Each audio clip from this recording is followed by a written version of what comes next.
যার জন্য একটা শিশু প্রাণ চলে গেল, সেই অপরাধীর শাস্তির দাবি করছেন না, আপনি সেই অপরাধীকে প্রশ্রয় দিচ্ছেন। উল্টা যার কোল খালি হয়ে গেল, সেই অসহায় মা, কোথায় আপনি মায়ের পাশে থাকবেন, কোথায় আপনি মাকে সান্ত্বনা দেবেন, মায়ের জন্য প্রার্থনা করবেন? তা না করে আপনি একটা মাকে দোষারোপ করছে, তা আবার মিথ্যা দোষারোপ। লজ্জা করে না সমাজে? এই সমস্ত মানুষদের কি লজ্জা নেই? শিক্ষিত মানুষ হয়ে কিভাবে একটা মাকে দোষারোপ করছেন? একটা বাচ্চা ছেলে চলে গেল, তার জন্য কি মা দায়ী? কোনোভাবেই না। আর মা কিসের জন্য দায়ী? দায়ী তো সেই দোকানদার, দায়ী তো সেই সিভিক ভলেন্টিয়ার। আপনার বিবেক কি বলে? আপনি সৎভাবে বিবেচনা করুন। তো দোকানদারটাকে মেরেছে, দোকানদার বাচ্চা শিশুটিকে মারধর করেছে, গায়ে হাত তুলেছে। এভাবে অন্যের ছেলেকে গায়ে হাত তোলার অধিকার দোকানদারের নেই, কারণ নেই। আপনার ছেলেকে, আপনাকে মারধর করার অধিকার আপনার আছে, আপনার মা বাবার আছে, আর শিক্ষাগুরুর আছে, আর কারণ নেই, কারণ নেই।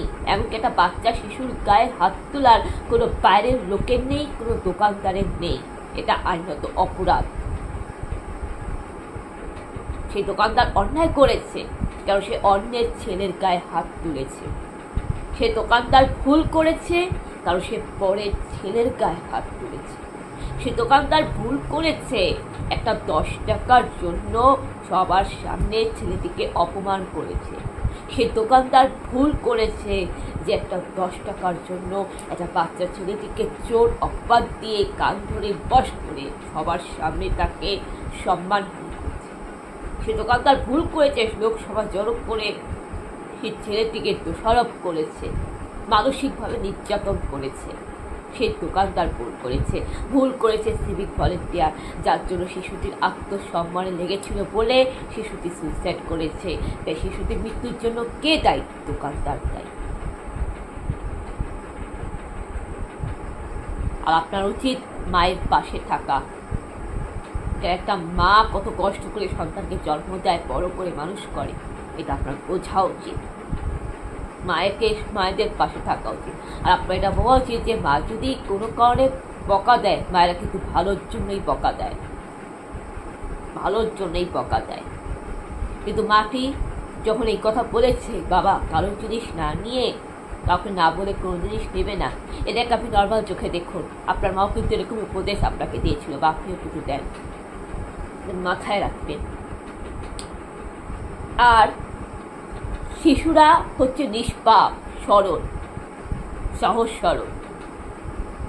আপনি ছোটবেলায় এবং পৃথিবীর সব মানুষই, এবং মাতা পিতা বলুন, টিচার বলুন, শিক্ষক বলুন এবং গুরুজন বলুন, আমাদের প্রত্যেকে, আমরা যারা জোয়ান ছেলেমেয়েরা রয়েছি, কাকু কাকিমা বলুন, এমনকি যে দোকানদার, উনি সেই দোকানদার যে অপরাধী, এছাড়াও বাকি ব্যবসায়ী দোকানদার বলুন, আপনারা যা কেউ হয়তো পুলিশ, কেউ উকিল, কেউ হয়তো পড়াশোনা করেই যাচ্ছে, নানা রকম কোচিং দিচ্ছে, যে যাই কাজে থাকুক না কেন, সবারই কিন্তু একটা ছেলেবেলা ছিল, সবারই কিন্তু ছোটোবেলা ছিল। এবং ছোটোবেলায় কিন্তু কেউ অন্যের বাগানে গিয়ে আম চুরি করতো, কেউ অন্যের বাগানে গিয়ে, অন্যের বাড়ির বাগানে গিয়ে ফুল চুরি করতো, কেউ ফুল কুড়াতো, কেউ গাছ থেকে রাস্তা দিয়ে যাচ্ছে পথে যদি হঠাৎ করে যদি কোনো গাছ থেকে জাম পড়ে কুড়ায় নিত, বা যাতে গিয়ে রাস্তা থেকে যদি হঠাৎ করে লেবু কুড়ায় নিত, বা বাড়ির সামনে হয়তো সে বের হচ্ছে, ঝড় হচ্ছে, সেখানে দেখা গেল আকাশ থেকে আম পড়ছে বা কুল পড়ছে, যেরকম আমরা ছোটবেলায় কুল কুড়াতাম, আম কুড়াতাম। মানে এটা চুরি করা না, এটা হচ্ছে গাছ থেকে পড়েছে, মানে প্রকৃতির দ্বারা গাছ থেকে পড়েছে, মাটিতে পড়েছে, সেটা সে কুড়িয়ে নিচ্ছে প্রকৃতির অংশ ভেবে। এইভাবে তো মানুষ খেলাধুলা করতো। আর শিশুরা তো চঞ্চল হবেই। আপনি যদি মনে করেন যে একটা শিশু চঞ্চল কেন হবে, শিশুরা একদম মানে 25 বছরের বয়সী যুবতীর মতন ম্যাচিউর হবে, তা তো আপনি মূর্খের সঙ্গে বাস করছেন। কারণ সে তো 25 বছরের যুবতী হয়ে জন্মায়নি, সে শিশুরূপে জন্মাইছে, সে শিশু আছে।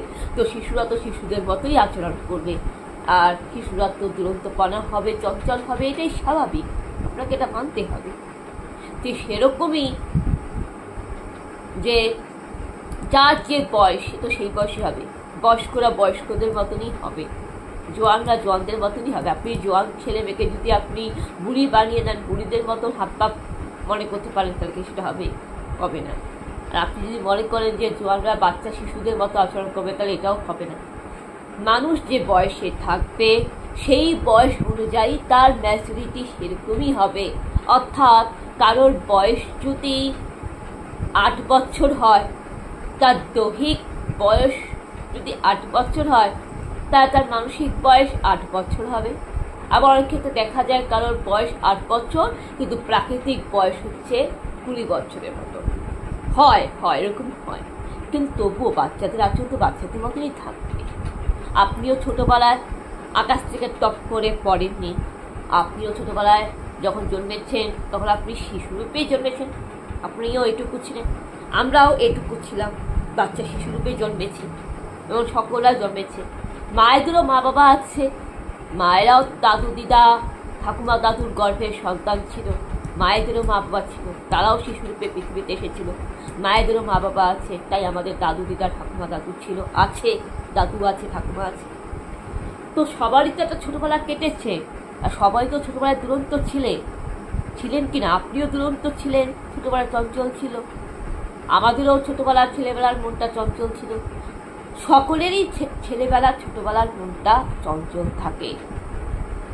তাই এখনকার বাচ্চা শিশুদেরকে নিয়ে আপনি কোনোভাবে কথা শোনাতে পারেন না, আলোচনা করতে পারেন না যে এখনকার শিশুরা বেশি চঞ্চল, বেশি দুষ্টু, বলতে পারেন না। তার কারণ শিশুরা চঞ্চল হবে, শিশুরা দুরন্ত হবে, কেন এটাই তাদের নর্মাল, এটাই তাদের স্বাভাবিক, তাদের স্বাস্থ্য। এটা বিজ্ঞান বলে, এটা সাইকোলজিস্ট বলে, এটা আপনাকে মানতে হবে, এই সত্যিটা আপনাকে হজম করতে হবে। তো শিশুরা কিন্তু নিষ্পাপ হয়, যাই হোক না কারণ শিশুরা সরল হয়, শিশুরা কোনো অন্যায় করে না, শিশুরা কোনো ভুল করে না। কারণ ভুল তো বড়রা করে, বড়রা ভুল করে, আর শিশুরা তো বড়দের থেকে দেখেই শিখে। বলে না দেখেই শিক্ষা, বড়দের কাছ থেকে দেখেই শিক্ষা। আপনি একটা শিশুর সামনে আপনি কিরকম আচরণ করবেন, আপনি একটা শিশুকে কেমন শিক্ষা দিবেন, আপনি আপনার একটা শিশুকে আপনি কোন সঠিক পথে নিয়ে যাবেন, সেটার উপর নির্ভর করে কিন্তু বাচ্চারা বড় হয়, মানুষ হয়। আপনি যদি একটা বাচ্চাকে মিথ্যা কথা বলা শেখান, তাহলে বাচ্চা মিথ্যা কথা বলবে। আপনি যদি বাচ্চার সামনে যদি কারো নামে নিন্দা পরচর্চা করেন, আপনি যদি বাচ্চার সামনে যদি আপনি কাউকে গালাগালি করেন, বা আপনি যদি কোনো বাচ্চার সামনে যদি অন্যর সাথে যুদ্ধ করেন, বাচ্চা তো আপনাকে দেখে সেই কুশিক্ষাই পাবে। এই জন্য বাচ্চাদের পারিপার্শ্বিক পরিবেশটা ঠিক রাখা উচিত। কখনই বাচ্চার সামনে পরচর্চা নিন্দা করবেন না, কখনই বাচ্চার সামনে কাউকে গালাগালি দিবেন না, কখনই বাচ্চার সামনে যুদ্ধ লড়াই করবেন না, যাতে শিশুদের মনে কুপ্রভাব না পড়ে। বাচ্চাকে সঠিক শিক্ষা দিবেন, বাচ্চাকে সত্যি বলবেন, সত্যি বলতে শিখবেন। বাচ্চাকে সৎ পথে যদি আপনি গাইড করেন, তবেই তো বাচ্চা ভালো মানুষ হবে। আপনি যদি খারাপ পথে আগে বাচ্চাকে খারাপ পথে নিয়ে যান, তো বাচ্চা সেটা দেখেই শিখবে। ভুলটা কারা করে, অপরাধ কারা করে, বড়রা করে। আমরা ভুল করি, আপনারা ভুল করেন, আর আমাদেরকে দেখে, বড়দেরকে দেখে বাচ্চারা কিন্তু সেটাই শিখে। যদি আমাদের কাছ থেকে যদি ভালোটা শিখে, সদ্গুণ শিখে, আপনাদের কাছ থেকে সদ্গুণ শিখে, সমাজের কাছ থেকে যদি সঠিকটা সুন্দর দিকটা যদি দেখে, তাহলে বাচ্চা ভালো মানুষ হবে, ভালো দিকটাই শিখবে, সৎ শিক্ষাই পাবে। এতে বাচ্চাদের ওপর আপনি কোনো দোষারোপ করতে পারেন না, বাচ্চাদের কোনো দায় নেই। দায়টা শিক্ষিত সমাজের, দায়টা গুরুজনদের, দায়টা বড়দের, এটা মানতে হবে। আর